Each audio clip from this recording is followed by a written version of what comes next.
پاکستان کا پروگرام شروع ہوا تھا کہ نیوکلیئر ٹیکنالوجی کو ہم لوگوں کی فلاح و بہبود کے لیے اور ان کی بہتری کے لیے استعمال کریں، اور یہی ہمارا پروگرام تھا اور اسی پہ ہم چل رہے تھے. لیکن ہمارے پڑوسی نے کچھ تھوڑے سے اس طرح کے نیوکلیئر ٹیسٹ کیے، تو ظاہر ہے کہ اس کے جواب میں شرارت کی آپ یہ کہہ لیں کہ طاقت کے توازن کو قائم رکھنے کے لیے ہمیں بھی کچھ نہ کچھ کرنا پڑا. تو ہم نے کیا جو کہ اس کی، لیکن اس کا یہ مطلب نہیں ہے کہ ہم نے جو ہمارا پیسفل پروگرام تھا ہم نے اس کو چھوڑ دیا ہو. جو ہم نے ایگریکلچر میں، میڈیکل میں، انرجی میں، اس کے علاوہ ٹریننگ میں، لوگوں کو پڑھانے میں، مین پاور ڈیولپمنٹ میں، ریسرچ اینڈ ڈیولپمنٹ میں، انجینئرنگ میں، جو بھی ہمارے کام تھے جو ہم نے کرنے تھے وہ اسی طرح لگاتار آہستہ آہستہ کر رہے ہیں. اور اللہ تعالیٰ کا شکر ہے کہ اس میں ہمیں بڑی کامیابی بھی ملی.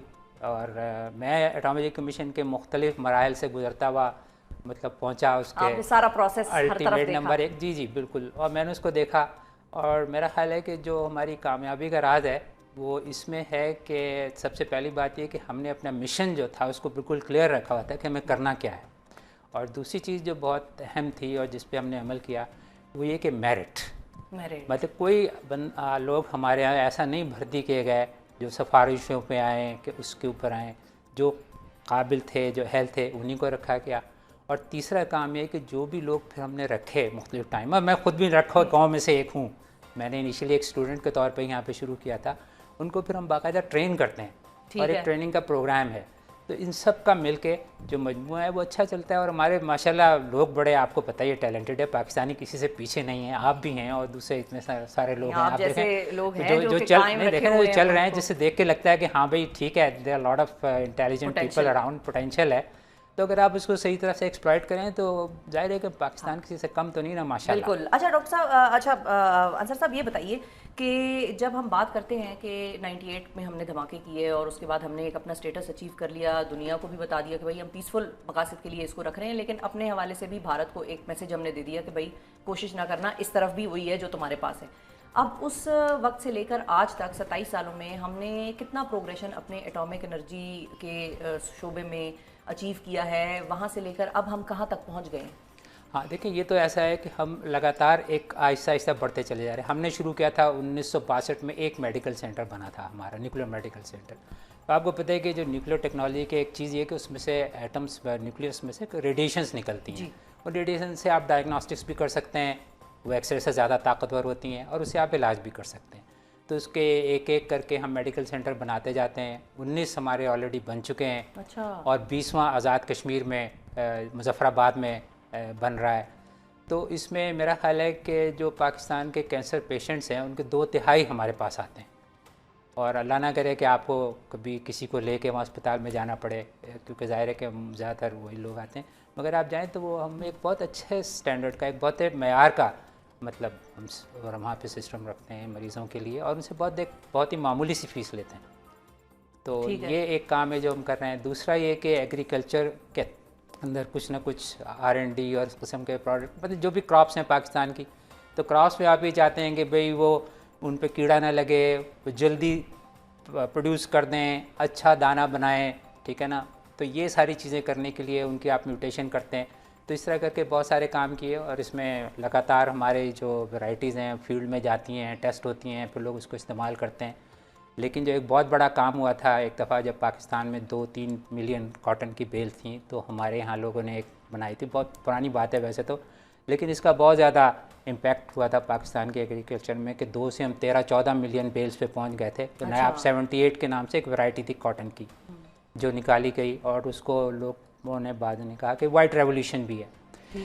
تو یہ ہمارا کام ہے. تھوڑا بہت ہم انجینئرنگ میں بھی سپورٹ کرتے ہیں، اور ہمارے ایک انڈر گریجویٹ پروگرام بھی ہے جس میں پاکستان کے بچے آ کے پڑھتے ہیں. لیکن میرا خیال ہے جو سب سے اہم کام ہمارا ہے وہ ہے nuclear energy, nuclear power plants. جی اسی پہ میں آنا چاہ رہی ہوں. ہاں، تو پاکستان میں 6 نیوکلیئر پاور پلانٹس چل رہے ہیں. سب سے پہلے آپ اپنا سوال پوچھ لیں اگر آپ. میرے پاس وہی تھا کہ ہم میڈیکل سائنس کی فیلڈ میں بھی اس کو استعمال کر رہے ہیں، تو انرجی میں ہم کتنے ایفیشینٹ ہیں، اور جب ہم تھوڑی سستی بجلی بناتے ہیں تو پھر لوگوں کو اتنی مہنگی کیوں ملتی ہے؟ ہاں نہیں، وہ آپ نے کہا اچھا، میں نے اس لیے کہا تھا کہ اتنی دیر میں سانس لینے کا موقع مل جائے نا، میں نے کہا سوال پوچھ لیں. ہاں جی وہ یہی تھا کہ ہم جب انرجی میں بھی کام کر رہے ہیں اور مختلف فیلڈز میں کر رہے ہیں، آپ نے کاٹن کا بتایا، آپ نے ہیلتھ سیکٹر کا بتایا، تو انرجی میں ہم کہاں پر ہیں، خود کفیل ہیں، اور کہیں انرجی سستی ہو سکتی ہے؟ جی اصل میں بات یہ ہے کہ میرا جو کریئر ہے اس میں یہ سب سے امپورٹنٹ ایک ایلیمنٹ تھا نیوکلیر پاور پلانٹس کا. اچھا. میں نے 16 17 18 سال گزارے بھی ایک نیوکلیر پاور پلانٹ پہ, اس کے علاوہ بھی. تو اس وقت جو ہمارے ملک میں سب سے پہلے تو ایک پلانٹ ہم نے لگایا تھا 1972 میں, جو کینیڈا کے تعاون سے لگا تھا, اور وہ 137 میگا واٹ کا تھا. اور لگنے کے بعد پھر انڈیا نے جو کام کیا, جس کو آپ نے شرارت بالکل صحیح اس میں بتا دیا, تو اس کے بعد پھر کینیڈا نے کہا جی ہم نہ تو آپ کو اس کا ایندھن دیں گے, نہ آپ کو پارٹس دیں گے, نہ کوئی سروسز دیں گے. You are on your own. جو جس کو ہم آپ کہتے ہیں آج جب اس کا ذکر کرتے ہیں, وی آلویز سے کہ it was a blessing and disguise. اس کی وجہ سے ہم اس کام کو خود کرنے کی عادت پڑ گئی, اور اس پلانٹ کو اپنے 50 سال تک چلانے کے بعد بند کیا, جبکہ اس کی عمر جو صرف 30 سال تھی. مگر 20 سال ہم نے اس کے بعد بھی اس کو چلایا. پھر اس کے بعد ہم نے چائنا کے ساتھ کوآپریشن میں پلانٹ بنانے شروع کیے. پہلے ایک بنایا, پھر ایک اور بنایا, جب وہ ٹھیک بن گیا پھر ہم نے 2 اور بنائے.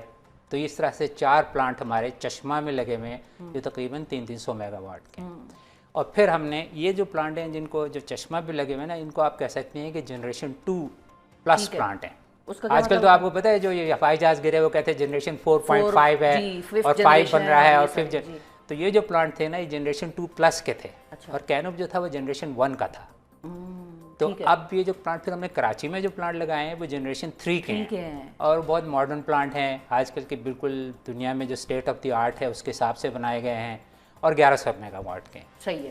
تو اور یہ پلانٹ ہمارے ماشاءاللہ صرف ہم خود ہی چلا رہے ہیں, پاکستان کے لوگ ہی چلا رہے ہیں, اور اس میں جو ہے ہمارے جو پلانٹ کا کیپیسٹی فیکٹر ہے وہ تقریباً 80% ہے. تو 80% کیپیسٹی فیکٹر کا مطلب یہ ہوتا ہے کہ جتنی بجلی آپ بنا سکتے ہیں بائی ڈیزائن, اس کا 80% سے زیادہ آپ بنا رہے ہیں. اصل میں ہمارا نمبر 85% کے آس پاس ہے. ٹھیک ہے. اور جب 15% ہم نہیں بنا رہے, اس لیے نہیں بنا رہے کہ مینٹیننس کے لیے اور فیولنگ کے لیے پلانٹ بند کرنا پڑتا ہے. اوکے. اور اس کا نتیجہ یہ ہے کہ ہم جو بجلی بنا کے دیتے ہیں این ٹی ڈی سی کو یا کسی کو بھی, اور ہم کہتے ہیں جی ہم نے ایک سال میں اتنی بجلی بنائی, اور اس کے بدلے میں آپ ہمیں اتنے پیسے دیں. تو اگر ان پیسوں کو اس بجلی کی کوانٹٹی پہ ڈیوائڈ کریں نا, تو we are the lowest in Pakistan other than hydro. اچھا. جو پرانے ہائیڈرو ہیں وہ تو ہم سے سستے ہیں, باقی کوئی بھی انرجی ریسورس ہمارے سے زیادہ مہنگا نہیں ہے. ٹھیک ہے. تو نیوکلیر بجلی تو سستی بنا رہا ہے اپنے حساب سے. اب آگے جتنی کی بھی ملے وہ آپ لوگوں پر ہے. ایک تو یہ بھی بات ہے, دوسری بات ایک یہ بھی ہے نا کہ نیوکلیر پلانٹ ہم تقریباً 15% کے قریب بجلی ٹوٹل بناتے ہیں. تو انرجی کا مکس جو ہے نا وہ تو ٹوٹل بنتا ہے اسی طرح سے. اصل میں ایسا ہوا تھا, جیسے میں نے کہا انرجی میرا, کہ شروع میں نا پاکستان میں ہائیڈرو بہت لگ رہے تھے. آپ تو وارسک لگا, منگلا لگا, تربیلا لگا, تو almost half of the energy came from the hydro plants. تو اب جو ہائیڈرو پلانٹس کی بجلی بہت سستی تھی, تو ہماری جو پلاننگ تھے انرجی پلانرز, وہ تیل کے پلانٹ لگاتے رہے, گیس کے پلانٹ لگاتے رہے, کوئلے کے بھی آئے. ہاں, کوئلے کے ہمارے سب سے کم لگے. اچھا. یہ ہم نے ایک یہ بھی کام کیا کہ دنیا بھر کوئلے کے پلانٹ لگا رہی تھی, لیکن ہم نے اب لگانے شروع کیے جب دنیا بند کر رہی ہے. بند اس لیے کر رہی ہے, وہ کہہ رہی ہے کلائمیٹ ایکشن کی وجہ سے خراب. تو وہ پھر ان کی ایوریج کاسٹ صحیح ہو جاتی تھی. اور جب آہستہ آہستہ کنزمپشن بڑھی نا بجلی کی, تو اب جو مہنگے والے پلانٹ لگ رہے ہیں وہ تو لگ رہے ہیں, اور ہائیڈرو لگے نہیں.